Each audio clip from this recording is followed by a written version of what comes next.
Hi guys, it's Emily from Novell Novels and welcome to today's video. This is my reading catch-up, February week 3.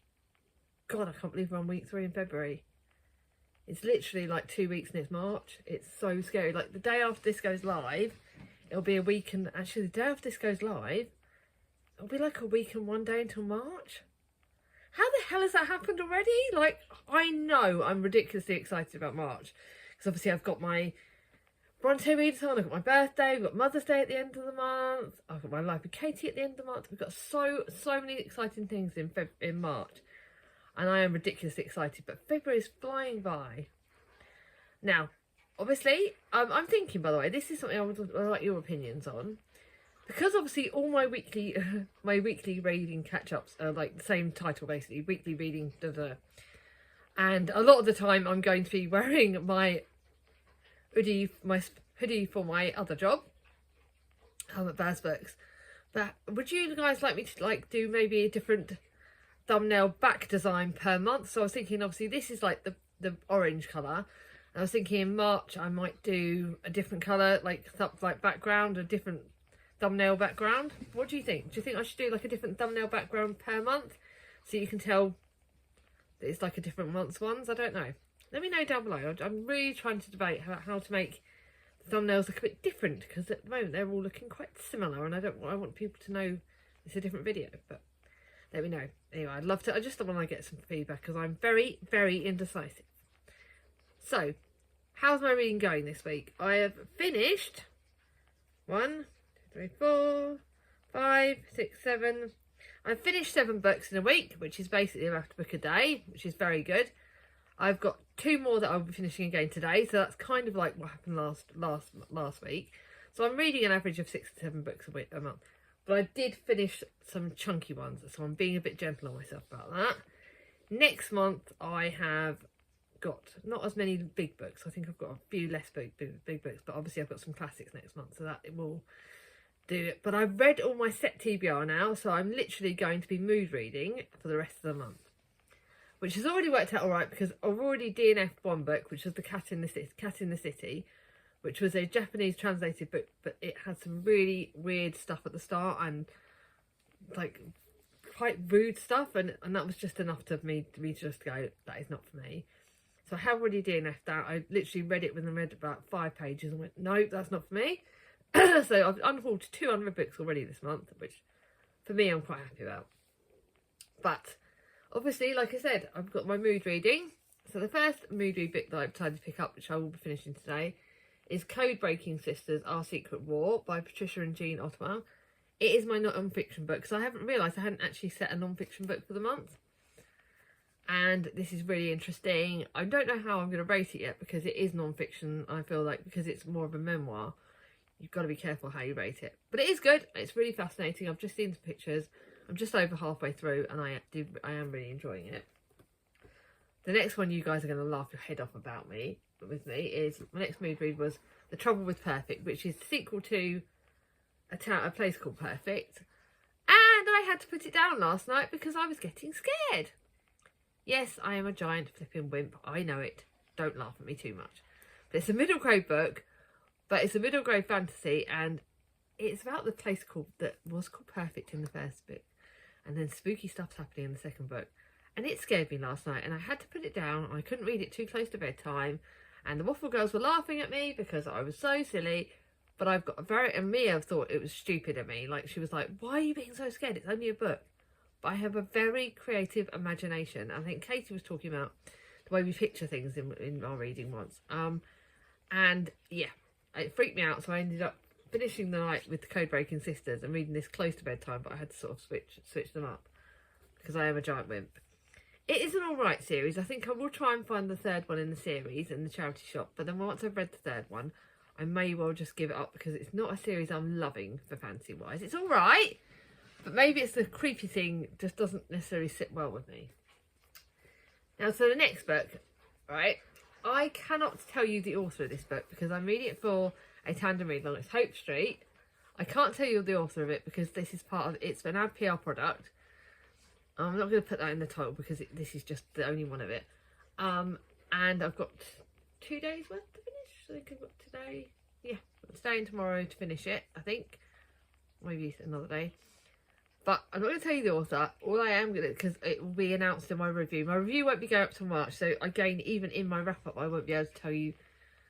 I will tell you my star rating for it, but I won't be able to tell you the author until you'll see it on Instagram. Basically, look out for me on Instagram, because when I reveal the author of this, yeah, it is a really, really good book. It was sent to me by Tandem, so it isn't our PR product.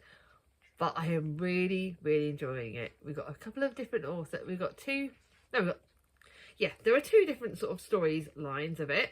We've got Lila and Connor.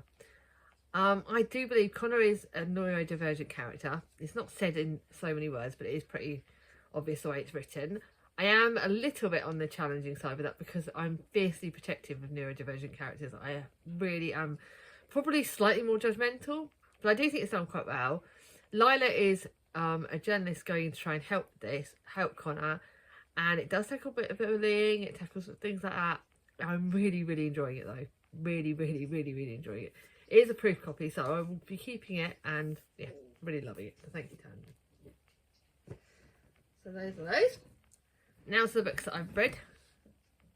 I'm just, because I've realised I've got to start thinking of my emoji for the doodah for the end of this video. Oh yeah, I have decided. Right. So, the first of the books that I finished this month is The Last Kiss Goodbye, which I was talking about, I believe, in my last weekly catch-up. And I didn't enjoy it. It was 3 stars. It's probably my flop of the month. It's by Tamsin Perry. Apparently, one of my subscribers said that there are other books by this author that have got better ratings and they enjoyed them more. It's a bit of a mystery, bit of historical fiction. It's set partly in the 1960s, partly now. It just didn't grab me. I'm not going to talk about it too much because it just didn't grab me. Really didn't enjoy it that much. Yeah, charity shop can have that back. And then to my Mahusive book, the book that took about 3 or 4 days to read, and that is The Book of Dust by Philip Pullman. I loved the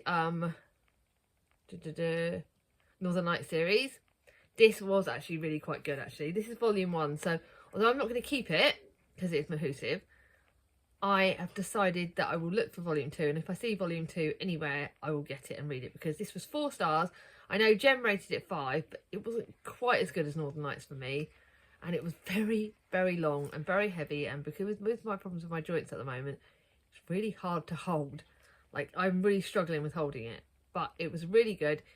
It's basically a prequel to the Northern Lights series. We meet Lyra for the first time, and then there was the word dust with a capital D, but it wasn't an ordinary dust, it was something special. This was good.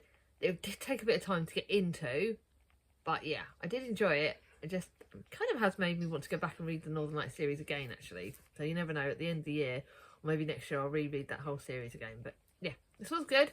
4 stars, but yeah, it was very heavy. Then for my Agatha Alice book, and I will talk about this on the live. We're going to do the live probably will have to be the start of April, which I know does coincide with Charlie's readathon, but I will have to do it then because, yeah, it was, I think at the end of March, obviously I've got my Bronte readathon thing, and I can't do it in May because May I've got Spoonies. I'm overloading myself. But anyway, I didn't realise, I put this on the list when I spoke to Berna, because Berna has helped me work out the list, and obviously I still haven't bought any Agathas for a little bit, so you never know. My next few London trips, hopefully I'll get next few book trips, I might be going to look for another Agatha Christie. But this was, I didn't realise it was actually a reread. I had actually read it last year, about a year ago exactly, and I rated it the same. I rated it 4 stars last time, I rated it 4 stars this time. I could not remember the killer again. I think near the end I started to remember what it was, and I started to remember the twists. But it's a Poirot, love Poirot. I will be talking about this more in my life, but it was a good book. I think Alice rated it 4 and I matched her, and that was perfectly fine with that. I was absolutely happy with that. Good Poirot, not as amazing, but it's certainly not one of the worst. It was certainly better than some of the Marples I've been reading, so definitely recommend this to everyone. Peril at End House. Bit creepy, gets in your head, but not scary, so it's quite good. So that's my keepy. I need to put my keepy part somewhere. And then my next one is one that I'm going to lend to Mum. I Remember Paris by Lucy Diamond. I started this very slightly on Valentine's Day. I was planning to read it more on Valentine's Day, but I had another book that I had to finish, and when I get to that, you'll see why. But I remember Paris, and this was Back to the City of Dreams, and it was it's half sort of, most of it actually is set in Paris, and Paris has been sort of had always held a place in Jess's heart ever since she spent a magical summer there over 20 years ago. And then she's been given basically the opportunity to write the Adelaide Fox's memoir. Adelaide is nearly 80 and she has a very harsh story to tell. There are some triggers in this, so please be aware it's not always a gentle thing. But it does talk about Paris, it talks about second chances, it talks about... And I love the older protagonist. I think that was done really, really well. I love the family element. I love the fact that you do get to go and do your own things as you get older and everything like that. So this was done really well. Mum's going to borrow this. Now, to a book that was actually 4.5 stars. Now, I picked this one off my shelves. This was another one of the mood reads. And this is All Your Perfects by Colleen Hoover. Now, when I say there were certain bits of this I found, actually a lot of it I found triggering, because I know a few people who have, this talks about infertility, and you've got, and it does talk about how it cripples relationships, and I've seen what infertility can do in other people's relationships. I have been very blessed, obviously, with my gorgeous children, but I've seen what it can do to other people, and I think that part of it was done very, very well, but it was very heartbreaking. And it does talk about how some people can, you put your all into becoming a parent, and if it doesn't happen, does it destroy your relationship? And it talks about that. But it does also talk about the fact that, I'm not necessarily going to say it's a happy ending, but you have to hold on for hope of this. And everyone's got a different kind of version of perfect, and sometimes our lives don't take the route we want them to take. But it's whether your relationship's going to be strong enough to do that. So yeah, I found this very triggering, but it was 4.5 stars because it was written really, really well. There wasn't too much saucy stuff in it, which isn't Colleen Hoover normally does, but it was really well written. Just very much, it did destroy me in quite a lot of ways. And yeah, so that's why I did read it, but it's going to charity shop. Now to my 2 5 stars. And actually, I'm going to say my favourite to the end. This first one is 19 Steps by Millie Bobby Brown. I think Mia might want to read it, but if not, I think Mum will as well. Love blooms in the darkest of days. You can tell, I think Millie Bobby Brown did have a ghostwriter to help her write this. But you can tell that because Millie Bobby Brown is quite a young person. She's quite a famous actress. She's in Stranger Things. She's in Enola Holmes. And Kat from Brews and Reviews is the person who gave this to me and the person who we buddy read with. And she's not really majorly into historical fiction, but she actually enjoyed this more than she thought she would. Now, like I said, because Millie Bobby Brown is young, I think you could tell there was a slight young adult element to this historical fiction. And it's pretty much based on a true story of Millie Bobby Brown's family history and some of her relatives. But it talks about what happened in the war and about basically there is a tragedy that happens quite not too far into it, which you're kind of expecting, and what these lead characters go on through. And it was a really, really good book. But it does talk about the bomb shelters, how war affected people that then. But like I said, for me, I think the YA element of it was the fact that there is some of the characters you just know they made decisions that slightly more young adult. But I'm so grateful that she got me this beautiful copy, because it is a beautiful book, and it's one I'm definitely going to keep. Like I want to reread this because it was really, really good. I'm not just saying it's 5 stars because it's a pretty book. It was so good. And it is set in London in 1942, and the choices they made back then, and the choices they had to make, and yeah, very heartbreaking, very emotional, but very, very good. And lastly, to my favourite book of the month, and one that is going on my favourite books of the year, and that is Elle McNichol's Some Like It Cold. This was given to me by Charlie Book Reads, my gorgeous sister, for my Christmas present, and it got read that quickly. Elle McNichol is an Own Voices author, and for me, obviously we all know Thomas is neurodivergent because of his dyspraxia, but I know a lot of it, like I said, I do know some neurodivergent young adults, and yeah, I think for me, I am always judgmental, but the fact that this was own voices, but this book, it did something different. And I think this is her first YA book. A lot of her other books have been middle grade. And this is her first YA, and it's a YA romance, I believe. But this portrayed it in such an amazing way, because it talks about our lead character, Jasper, openly from the start. She openly says, I'm neurodivergent, whatever. And the way she's portrayed in this book is done and that's not just the big bit of this job, but it is done differently, and it shows that if you're just because you're in that bracket, you're not all the same. You're not all behaving the same. You don't all do things the same. And I love the fact it challenged that, and I think it was done incredible. Jasper was an amazing character, and just because she didn't fit the norm, she was amazing. And I loved that we had this other guy, Arthur, who seemed really brooding and grumpy at the start. And he's obviously the romance lead. You know, you could kind of like the whole, it's a romance and stuff. And their story is just so, so good. And it was just the family lines, the fact that the way that her family reacted with her since she had got diagnosed with being neurodivergent, and the way that she is portraying that, and her character, and she's got friendships, and she's got the community element of it. And it's just, oh my god, it smashed it out of the park. This book was flipping incredible, and I absolutely loved it. I really, really recommend everyone to read this, because it is bloody amazing. And it did help that, yes, the author, Elle McNichol, when I said that, because she's got another book coming out, I think it's like the sequel to this, but another book coming out in June, and I was like, yay, I'm so excited, because I love Some Like It Cold, and she replied really nicely. And that, to me, when an author replies to your comments, that just makes me love them even more. But yes, she's an amazing author, so that does help. Yeah. Now, I thought this video was going to be shorter, but obviously I'm going to do my little gratitude bits about what I'm grateful for this week, because I do like adding those in on the end, and it keeps reminding me when I'm feeling craddly, because bloody crap and the weather's been not brilliant, and that's setting my joints up. I like to think of the positive things. So one of the things that happened yesterday was I saw flowers for the first time. I will link the picture next. I went to town with Thomas and Ava, and I will put one picture in, because I do think there was one cute one.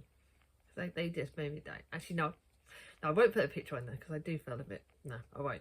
But yeah, I had a great time with Thomas and Ava, took them to town, but we went to the library. So what I will do is I will put another picture in. And we went to the library. I'll show you the library books now. I picked 2 fun library books. You'll see these coming up in my other reading catch-ups, but I've got to decide which one I'm going to read first. We've got What a Lady Wants by Emma Orchard, which is a British style romance, which I'll be reading. I've got to decide one of these I'll read at the end of this month, one of them I will be reading at the start of March. So it's either going to be this one or Bombshell by Alison Hammond, and that looks fun. It's got an older protagonist. It just looks like a really fun contemporary. So it's either been one of those 2 books that I'm going to read.